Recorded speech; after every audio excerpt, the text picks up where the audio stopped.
నమస్తే, నేను Roja. Welcome to story board.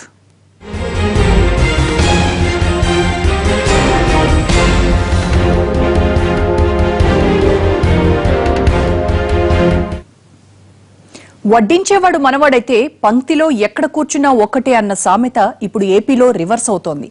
ఇక్కడ వడ్డించేవాడే కాదు, వండేవాడు కూడా మనవాడే అయినా పొయ్యి పక్కనే ఆకేసుకుని మరీ కూర్చున్నా అదిగో ఇదిగో అంటూ ఊరిస్తున్నారు తప్ప ఒక్క ముద్ద కూడా వడ్డించిన పాపాన పోలేదు. అసలు ఏపీ స్టేట్ గవర్నమెంట్ కి సెంట్రల్ సర్కార్ కి మధ్య సాగుతున్న కోల్డ్ వార్ మొత్తంగా ఏపీ భవిష్యత్తును అగమ్య గోచరంగా మార్చేసిందా? ఇక ఏపీకి బీపీ పెరగడం తప్ప నిధుల వరద పారదా? ఇద్దరూ ఆప్తమిత్రులే, కానీ లోపల మాత్రం ఎందుకో దూరంగా ఉంటారు. కనిపించిన ప్రతిసారి వారి పలకరింపులు చూసేవారికి ఒళ్ళు పులకరించిపోతుంది. ఎందుకంటే అప్పట్లో ప్రాణ స్నేహితుల్లా కలిసి తిరిగారు. ఎన్నికలకు ముందు చట్టాపట్టాలేసుకుని ఆలింగనాలు చేసుకుని ఫోటోలకు భారీగా పోజులు కూడా ఇచ్చారు. వాళ్ల మైత్రి చూసి జనాలే అబ్బురపడ్డారు. కానీ తరచు చూసే మాత్రం ఇప్పటివరకు జరిగింది శూన్యమే.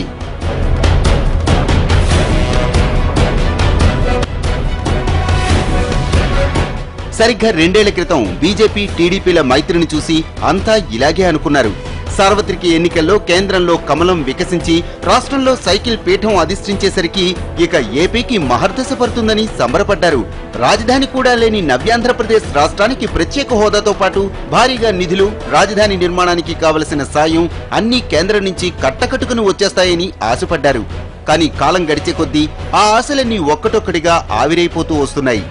2 ఏళ్లు కేంద్ర వైఖరి చూశాక ఇప్పుడిప్పుడే ప్రజలకు కూడా ఓ క్లారిటీ వస్తోంది.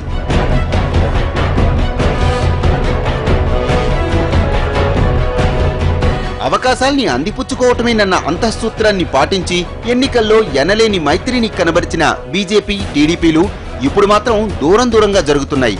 పైకి పెద్దగా విమర్శలు చేసుకోకపోయినా అంతర్గత సమావేశాల్లో మాత్రం కేంద్రం తీరును తెలుగు తమ్ముళ్లు ఎండగడుతుంటే రాష్ట్ర ప్రభుత్వ వైఖరిపై కమలనాథులు కన్నెర్ర చేస్తున్నారు. మొత్తంగా ఎనుబోతుల కుమ్ములాటలో లేగదూడలు బలైనట్లు టీడీపీ మీద బీజేపీ చిన్నచూపు ఇప్పుడు ఏపీ అభివృద్ధిని మసకబారుస్తున్నాయి.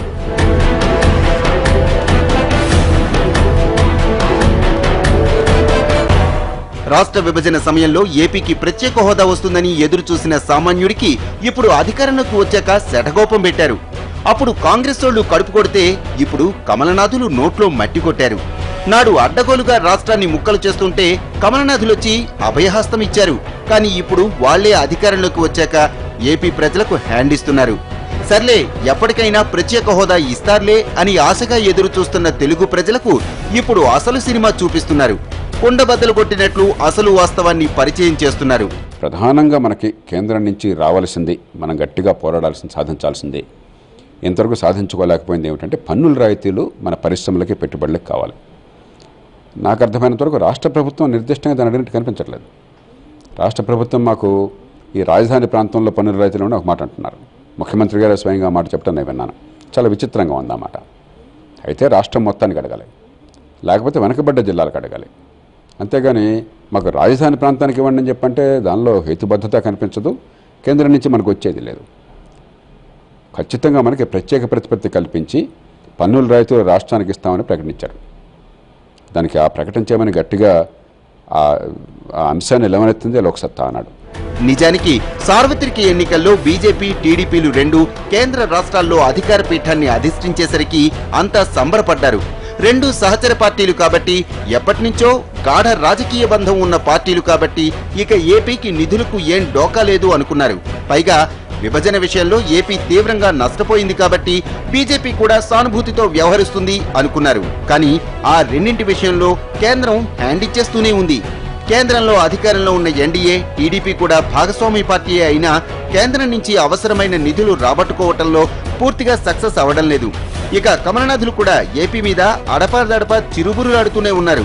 ఇప్పుడు కేంద్రానికి ఏపీలో ఉన్నది తమ సహచర పార్టీయే అన్న మాటే కాదు, ఏపీ అంటే అన్యాయం అయిపోయిన రాష్ట్రం అన్న ఆలోచన కూడా లేకుండా పోతోందన్న విమర్శలు వినిపిస్తున్నాయి. ఏపీకి మరి గడిచిన కొంతకాలంగా ఈ పరిస్థితులు శాపంగా భావించాలో ఏమిటో తెలియటం లేదు. ఒకవైపు ఏమో అశాస్త్రీయంగా విడదీసినటువంటి పరిస్థితి, అశాస్త్రీయంగా విడదీశారు అని ఒకవైపు గొడవ చేస్తూనే మేము కనుక మాకు అవకాశం ఇస్తే అద్భుతాలు సృష్టిస్తామని చెప్పని ఆ రోజున కూటమిగా ప్రచారం చేశారు. తీరా అధికారంలోకి వచ్చిన తర్వాత 2 ఏళ్ళు గడిచిపోయాయి. తర్వాత స్పెషల్ స్టేటస్కి ఏవో అవి ఇవి వంకలు చూపిస్తూ ఇంకా అవి చేస్తామని చెప్పని అన్నారు.